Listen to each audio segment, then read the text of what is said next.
What's up, Airsofters? We're back at it again. I'm Nix from East Coast Airsoft and Helios Airsoft, coming at you today with another gun review. The gun I'm going to be reviewing today is one that a lot of people are looking forward to, myself included.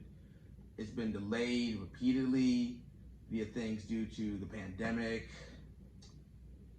shipping, sales, who knows, that ship getting caught in the Suez Canal. A lot of things came in the way of me and this gun, but fortunately, and thanks to my good friends at East Coast Airsoft, I finally have one. Ladies and gentlemen, this is a Striker 40 PCC 45, because it's definitely not at all the Striker 45 from Modern Warfare. God forbid. This is brought to you once again by G&G, and if you want my honest opinion, this is their answer to being beaten out by Elite Force for the UMP trade rights. Once again, box looks absolutely magnificent. Red, part of their G2 series, it looks like. Just by, telling from the outside, how specific they are. So without further ado, let's crack this bad boy open, because I have definitely been waiting for this one.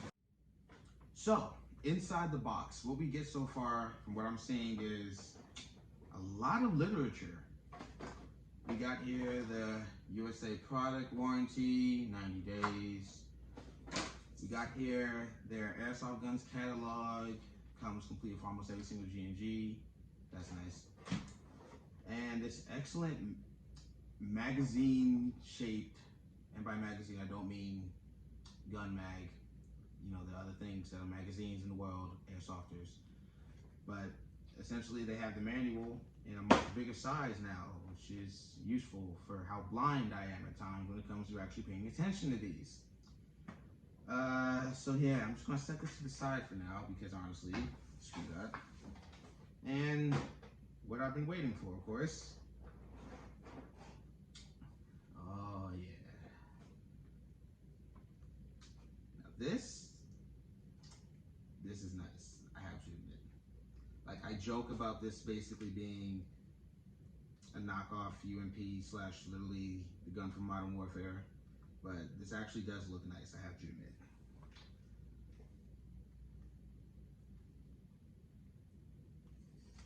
And it comes with a barrel cover. Interesting. That's nice. All right. For those of you who are expecting to be able to HK slap this, I'm sorry to have you disappointed, but it doesn't look like that's the case. And honestly, I'm fine with that, because this is actually pretty cool. The bolt handle is this swiveling piece here.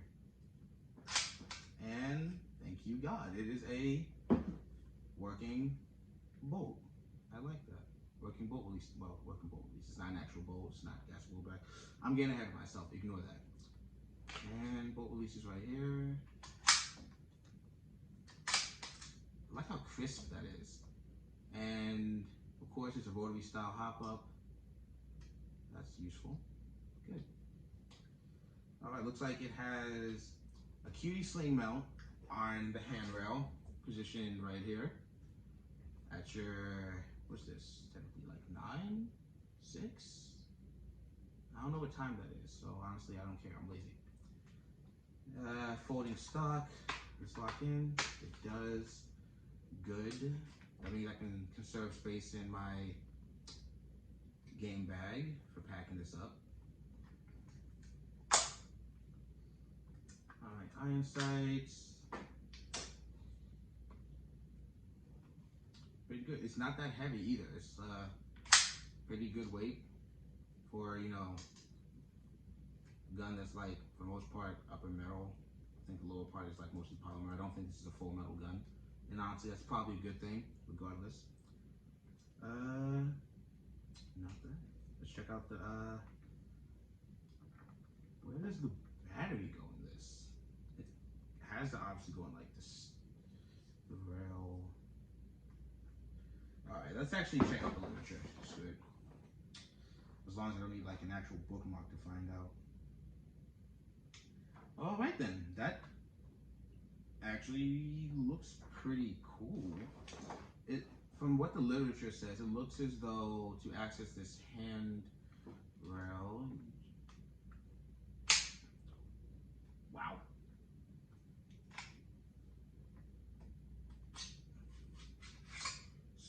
That's pretty damn cool. I'm not even mad.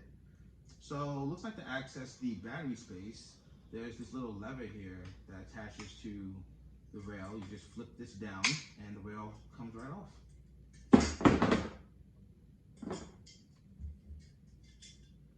That's actually pretty good, G&G. Good job. Because I know there are a lot of companies out there that can probably learn from you on how to like actually deal with a front wired gun and not have it be a total impediment. You know who you are. So battery space looks pretty decent. I'm assuming it's going to be mostly a lipo stick battery that's going to be able to fit in here. I doubt you can use a nunchuck or like, you know, a nickel metal hydride battery. And this gun does have a MOSFET, so keep those 11 ones handy. You want that supreme fire rate with this one. Not bad. Speaking of fire rate, let's see what the mag is like. Once I put this back on here.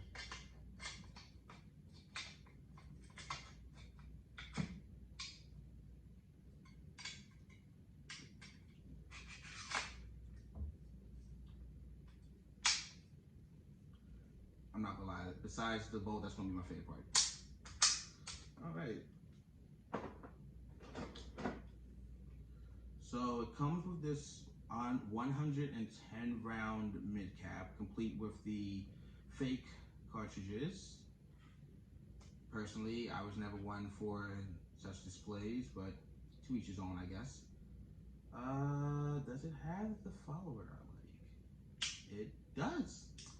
And with most of the G&G patented mags, it comes with the lock-off follower mechanism, which feeds every single BB, so expect to feed all 110 rounds out of this.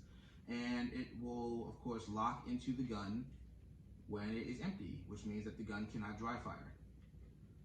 So, once again, G&G knows what I like. Well, I guess they're not really appealing directly to me, but they know what people like, which is, I guess, good. So, yay them.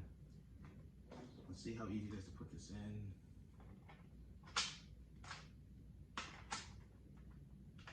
So that's weird. So mag doesn't seem to be seating in properly. Did I get a lemon maybe?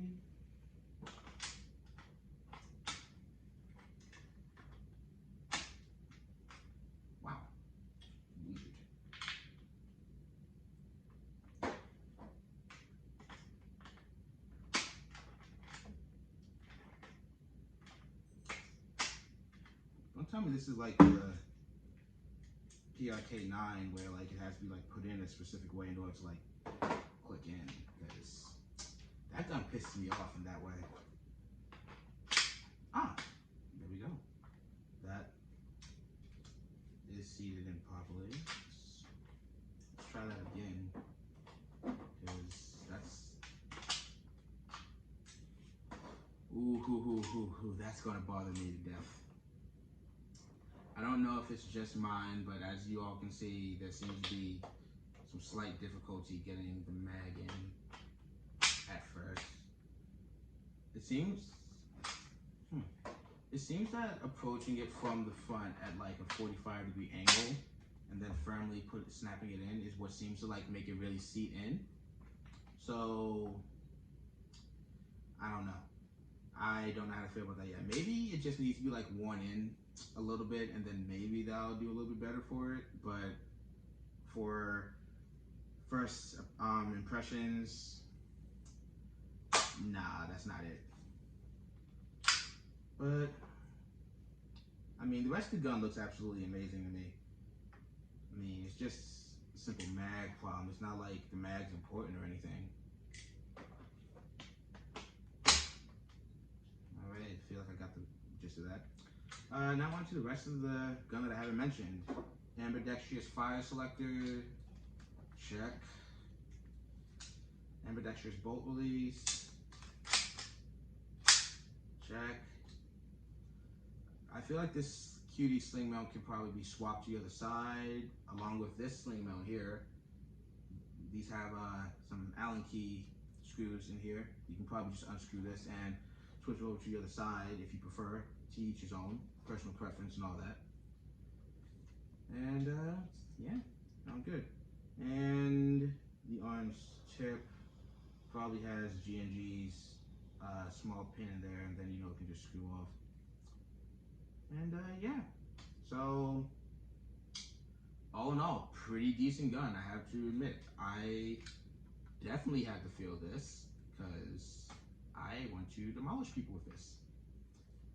It looks like it's going to be a really, really, really fun gun to use if the mags feel like acting correctly. Otherwise, throw them into the fire from whence they came and all that. And since this is a Gen 2 gearbox, pretty sure it has, the expected accoutrements. Quick change spring system, programmable MOSFET, which can be programmed to both 3 and 5 round bursts by specifically holding the trigger down for a set number of seconds.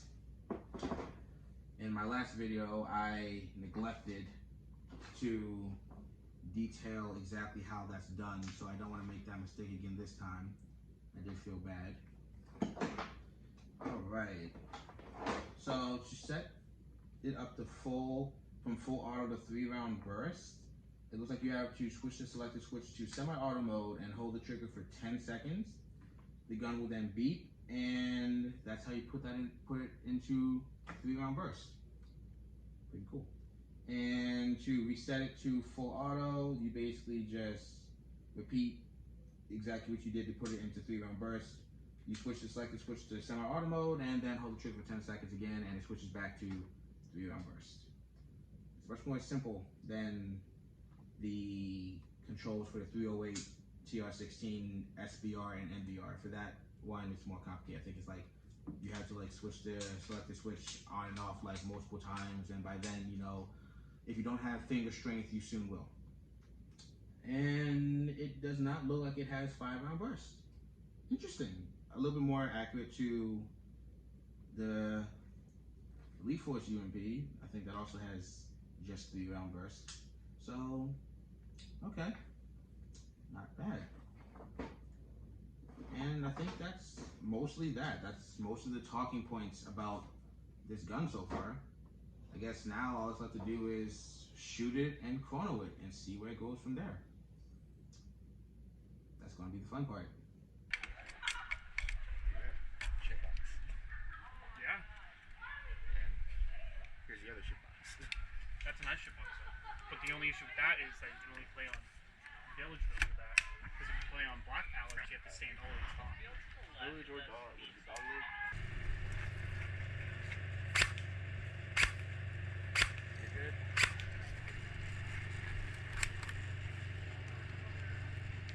You can step in. I have middle then. What the fuck? I'm pushing this side. Spawn here? If he's gonna hold over there, I'm Yeah, we spawn in the. Yeah, right here, I guess. bottom of the hill. So that's spawn. We spawn right here. Yeah, that's nice. Here, I'm putting this with you. Put in my drum pad. Even better. I don't have one. Invest in the one. I mean, I have one on my other shit. I hate you.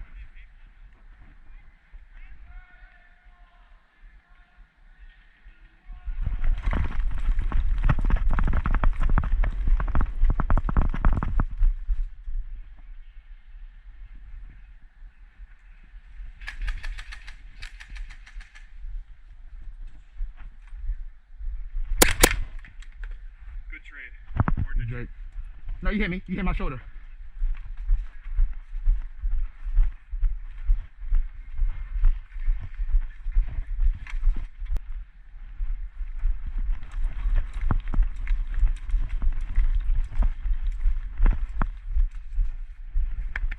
Right now.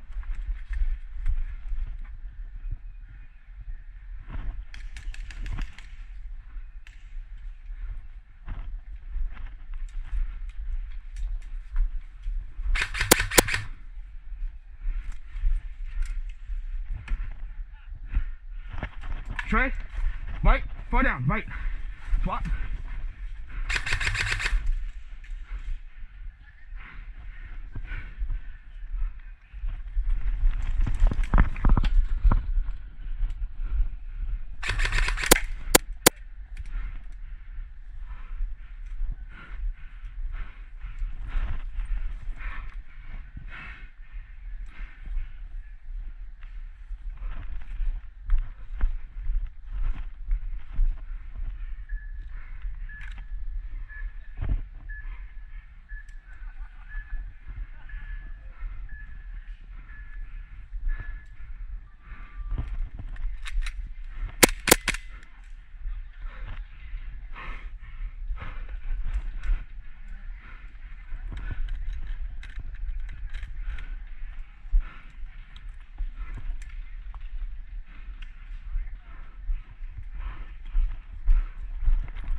Noah, we got it. Noah, I think that's game. That is game. I think. No. You had 4 y'all. They're all out.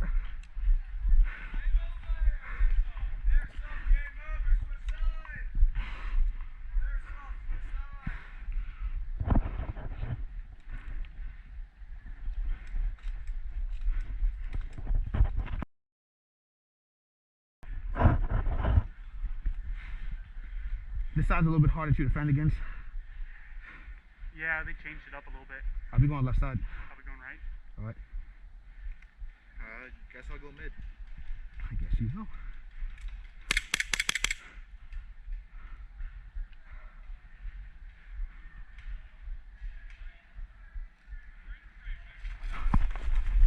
They're going right.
All right.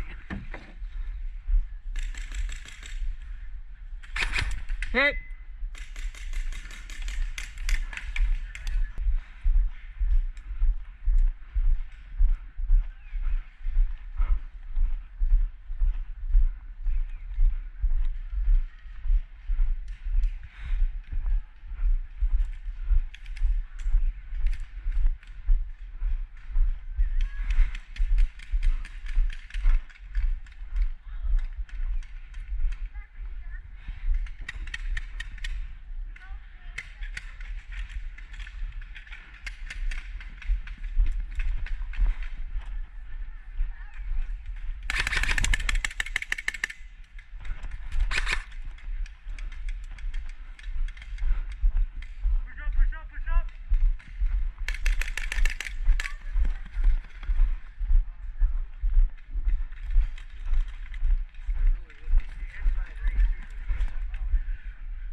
He's down.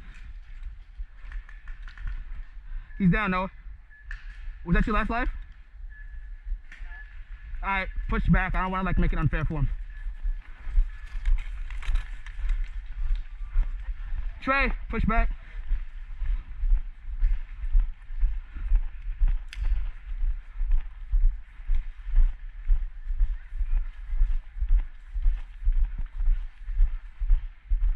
And we're back. That was a lot of fun. Once again, special thanks to everyone who played in that video and basically let me film and everything. Once again, I really appreciate it.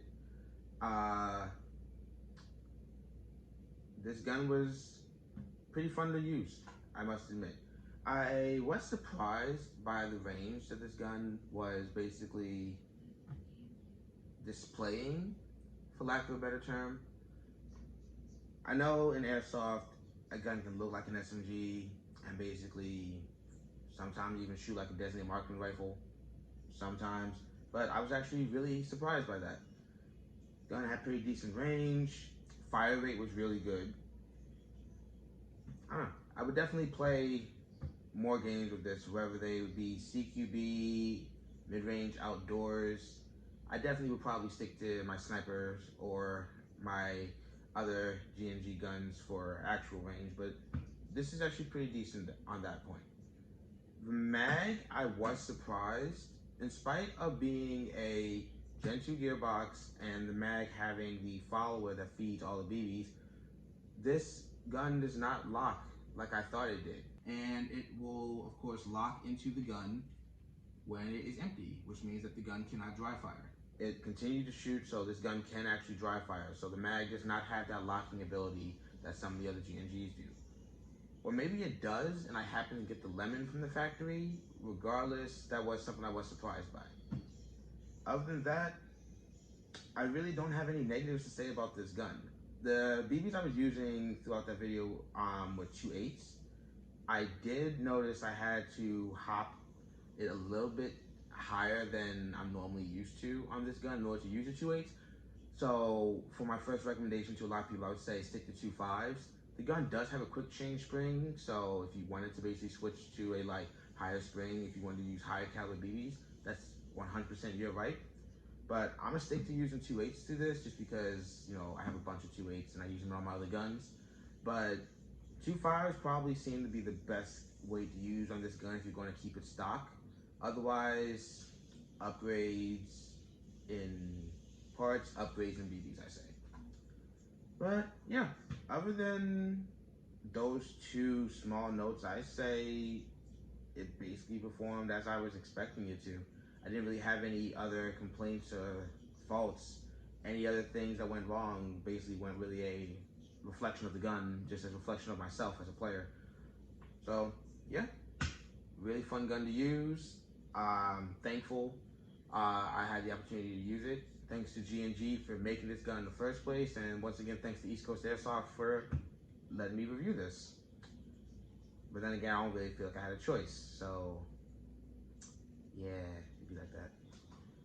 But yeah, I'm very glad to add this gun to my collection.